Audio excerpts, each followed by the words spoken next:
다 함께 사도신경 고백함으로 1월 17일 수요일 기도회를 시작하겠습니다.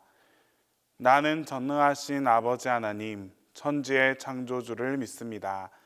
나는 그의 유일하신 아들, 우리 주 예수 그리스도를 믿습니다. 그는 성령으로 잉태되어 동정녀 마리아에게서 나시고 본디오 빌라도에게 고난을 받아 십자가에 못 박혀 죽으시고 장사된 지 사흘 만에 죽은 자 가운데서 다시 살아나셨으며 하늘에 오르시어 전능하신 아버지 하나님 우편에 앉아 계시다가 거기로부터 살아있는 자와 죽은 자를 심판하러 오십니다. 나는 성령을 믿으며 거룩한 공교회와 성도의 교제와 죄를 용서받는 것과 몸의 부활과 영생을 믿습니다.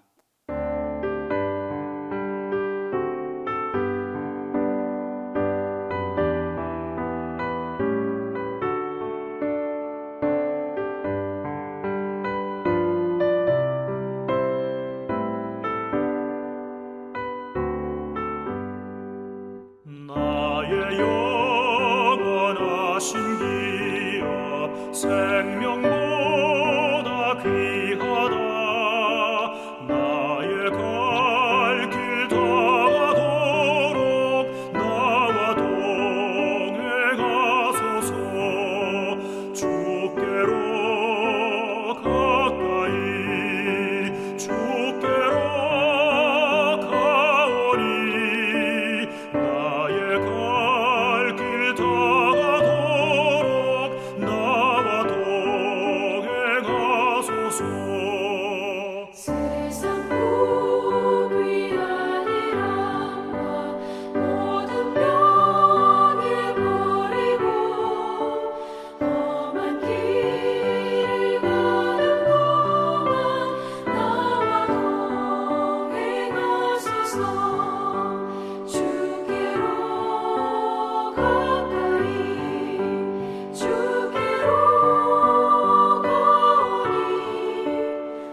오늘 우리에게 주시는 하나님 말씀은 시편 106편 7절에서 12절입니다. 구약성경 시편 106편 7절에서 12절입니다.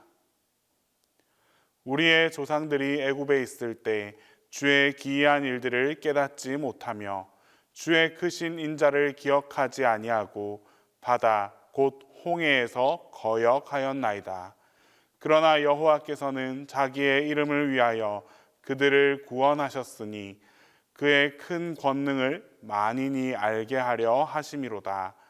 이에 홍해를 꾸짖으시니 곧 마르니 그들을 인도하여 바다 건너가기를 마치 광야를 지나감 같게 하사 그들을 그 미워하는 자의 손에서 구원하시며 그 원수의 손에서 구원하셨고 그들의 대적들은 물로 덮으심에 그들 중에서 하나도 살아남지 못하였도다. 이에 그들이 그의 말씀을 믿고 그를 찬양하는 노래를 불렀도다. 하나님은 우리의 수준에 맞게 가장 적절한 길로 인도하시는 분이십니다. 또한 우리를 떠나지 않으시고 항상 동행해 주시는 분이십니다. 그런데 때로는 하나님의 인도하심이 우리의 관점에서 볼 때 도저히 이해하기 어려울 때가 있습니다. 오늘 본문에서 떠올리는 사건이 딱 그러한 사건입니다. 하나님께서 이스라엘 백성들을 길 없는 막다른 곳으로 인도하셨습니다. 하나님께서 이스라엘에게 명령하여 가게 하신 곳은 홍해 바닷가였습니다. 좌우에는 높은 언덕이 벽처럼 서 있고 앞에는 홍해가 가로막혀 있었습니다. 또한 뒤로는 이스라엘의 상황을 보고받은 애굽의 바로 왕이 기뻐하면서 즉시 군대를 이끌고 추격해 왔습니다. 그러나 우리 하나님께서는 이처럼 막다른 길에서 새로운 길을 열어주셨습니다.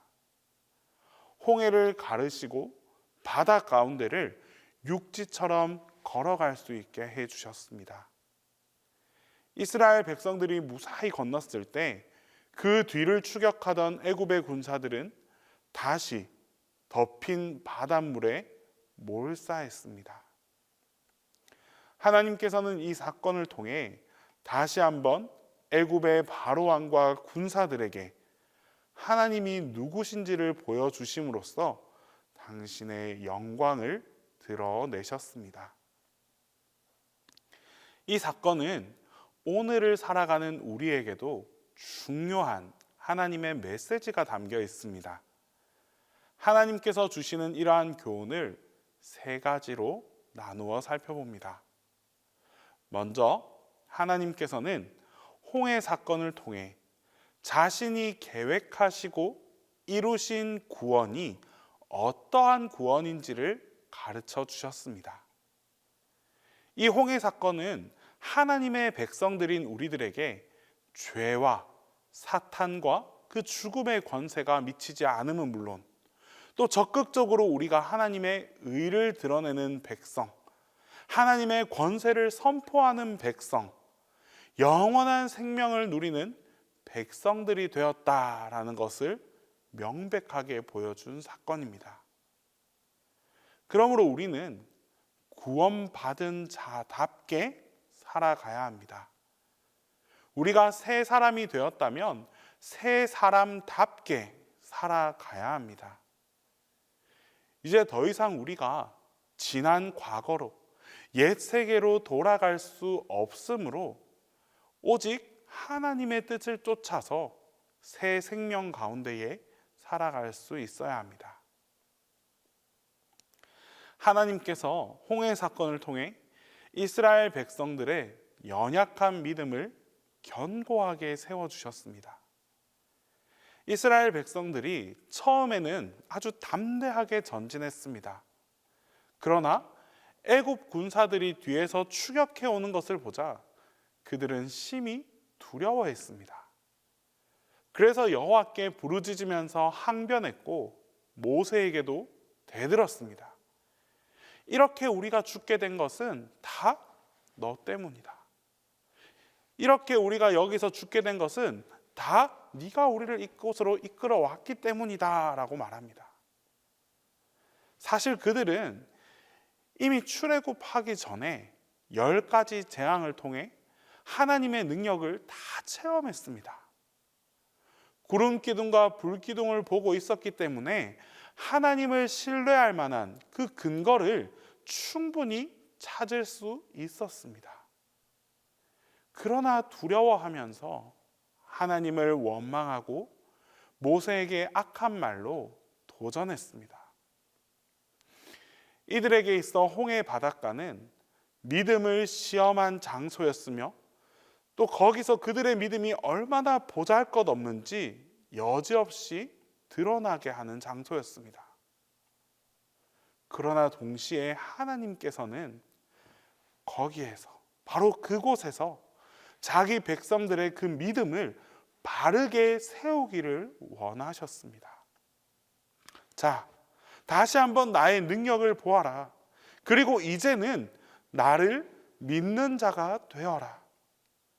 그래서 하나님께서는 홍해에 대로를 열어주신 것입니다. 바다 가운데를 육지처럼 통과하면서 이스라엘 백성들은 다시 하나님을 경외했습니다.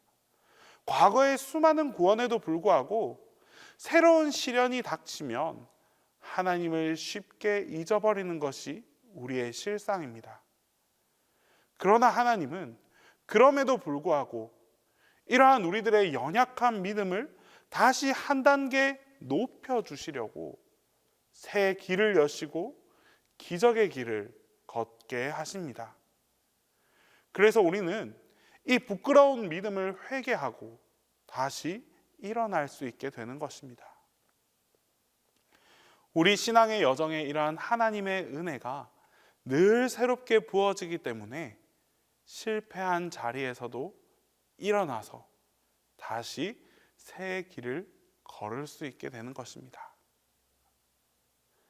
마지막으로 하나님께서는 이 홍해 사건을 통해서 모세의 믿음을 본받으라라고 교훈하십니다.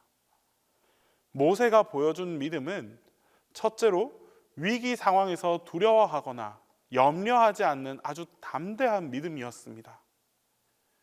그는 하나님께서 행하실 그 큰 구원을 잠잠히 기대했습니다. 둘째로 두려워하고 염려하는 대신에 하나님께 부르짖었습니다. 이 부르짖음은 10절에서도 보여준 백성들의 부르짖음과는 근본적으로 다릅니다. 백성들의 부르짖음은 절망과 탄식, 원망과 불평의 부르짖음이었지만 모세의 부르짖음은 믿음의 간구였습니다. 또한 모세는 하나님의 말씀대로 믿고 순종했습니다. 하나님께서 지시하신 대로 지팡이를 들고 손을 바다 위로 내밀었습니다. 그랬더니 바다가 갈라지고 마른 땅이 열렸습니다. 여러분, 모세 한 사람의 믿음이 백성들 앞에 가로막고 있던 바다에 새 길을 여는 통로가 되었습니다. 모세는 진퇴양난의 국면에서도 좌절하지 않고 이 위기의 순간이야말로 지금까지 훈련받았던 믿음을 발휘해야 될 바로 그 시기라는 것을 깨닫고 있었습니다. 하나님께서는 이런 믿음의 사람 모세를 통해서 또다시 새로운 길을 열어주셨습니다. 여러분들도 가족이나 가문에 막힌 길을 여는 사람이 되어야 하지 않겠습니까? 친구나 이웃, 더 나아가 교회와 이 세계의 미래를 새로운 길로 이끌어갈 수 있는 사람이 되어야 하지 않겠습니까? 그러려면 믿음의 사람이 되어야 합니다. 작은 믿음이라도 그 믿음을 발휘하면 분명 하나님의 새 길이 열리게 되는 것입니다. 저와 여러분 모두가 정말 모세와 같은 이 믿음의 사람들이 될 수 있기를 바랍니다. 오늘 신약 시대를 살고 있는 우리에게는 예수님의 십자가와 부활 사건이야말로 죄와 사탄과 죽음의 권세를 정복한 아주 결정적인 사건입니다. 십자가에서 죽으시고 부활하신 예수님께서 우리 안에 계시고 하나님의 능력이 우리에게도 충만하게 부어졌습니다. 특히 성도가 믿음으로 세례를 받을 때 성령님께서 우리가 죄와 사탄과 죽음의 권세에서 해방되어 이제 의의 사람, 성령의 사람, 영생의 사람이 되었다는 확신을 주십니다. 그래서 예수님처럼 우리도 최후의 승리자가 될 것을 확신할 수 있는 것입니다. 비록 홍해가 우리를 가로막고 있어도 우리가 죽음의 위기를 만난다 할지라도 우리는 결코 그대로 망하지 않습니다. 죽어도 다시 살 수 있는, 죽어도 다시 살아나는 부활의 사람들입니다. 모세처럼 믿음의 눈을 들어 하나님께 부르짖는 자에게 하나님께서는 오늘도 생명의 길, 부활의 길, 새로운 길을 열어 주실 것입니다. 기도하겠습니다. 이 시간 첫 번째로 기도할 때에 사방이 막혀진 곳에서 새 길을 여시는 하나님을 경험할 수 있게 해달라고 기도하겠습니다. 두 번째로 어떤 상황 속에서도 하나님을 믿고 의지하게 해달라고 기도하겠습니다. 끝으로 우리 동신교회와 담임 목사님을 위해서 함께 기도하겠습니다. 우리를 구원하시고 인도하시는 하나님 아버지, 우리는 항상 주님의 보호하심과 인도하심 속에서 살아가고 있음을 고백합니다. 하지만 때로는 주님의 인도하심을 이해하지 못하고 인정하지 못하여 홀로 좌절하고 힘겨워할 때가 있습니다. 당장 눈앞을 가로막고 있는 어려움만 바라보면서 막다른 길로 나아왔다고 주님을 원망할 때도 있었습니다. 주님, 우리의 믿음 없음을 긍휼히 여겨주시고 그럴 때마다 새로운 길을 열어주셔서 우리를 인도하시는 그 하나님을 경험할 수 있게 하여 주시옵소서. 우리가 예상하지 못하고 생각하지 못했던 하나님의 섭리가 있음을 하나님의 경험으로, 우리의 경험으로 확증하게 하여 주시옵소서. 그리하여 우리의 믿음 또한 절망 속에서 더욱 새롭게 성장할 수 있도록 인도하여 주시옵소서. 주님, 모든 상황 속에서 하나님을 바라보고 의지할 수 있는 저희가 될 수 있기를 바랍니다. 나에게 닥친 문제를 해결하기 위해 문제 그 자체만을 바라보는 내가 아니라 문제를 해결하실 하나님을 바라볼 수 있게 하시고 하나님을 의지할 수 있는 믿음을 갖고 살아가게 하옵소서. 항상 하나님께 부르짖고 하나님께 간구함으로 말미암아 하나님의 능력으로 하루하루의 삶을 살아내는 믿음의 자녀가 될 수 있도록 주님께서 항상 인도하여 주시옵소서. 동신교회를 위하여 기도합니다. 교회의 머리가 되시는 예수 그리스도께서 우리를 긍휼히 여기시고 우리 가운데 선한 목자로 늘 다스리고 인도해 주옵소서. 교회 안에서 서로 사랑하며 한마음 한뜻으로 우애하는 일이 더욱 온전하고 풍성해지는 사랑의 교회가 될 수 있도록 함께해 주시옵소서. 주일 예배와 교회 학교가 더욱 은혜 가운데 성장하는 복된 교회가 되게 해주시고 이를 통하여 하나님께 예배드림에 최선을 다하는 동신교회가 될 수 있도록 주님께서 지켜 보호하여 주시옵소서. 이 시간 담임 목사님을 위해 기도합니다. 목사님에게 지혜와 계시의 영을 더하여 주시고 마음과 생각을 성령님께서 항상 주장하여 주셔서 하나님께서 맡겨주신 교회와 교우들을 하나님께로 인도하는 선한 목자가 되게 하여 주시옵소서. 특히 이 시대에 꼭 필요한 사역자로 사용하여 주시고 이 일을 감당함에 있어 조금도 지치지 않도록 마음과 열정을 주님께서 지켜 주시옵소서. 이제 주님께서 가르쳐 주신 기도를 다 함께 하겠습니다. 하늘에 계신 우리 아버지, 아버지의 이름을 거룩하게 하시며 아버지의 나라가 오게 하시며 아버지의 뜻이 하늘에서와 같이 땅에서도 이루어지게 하소서.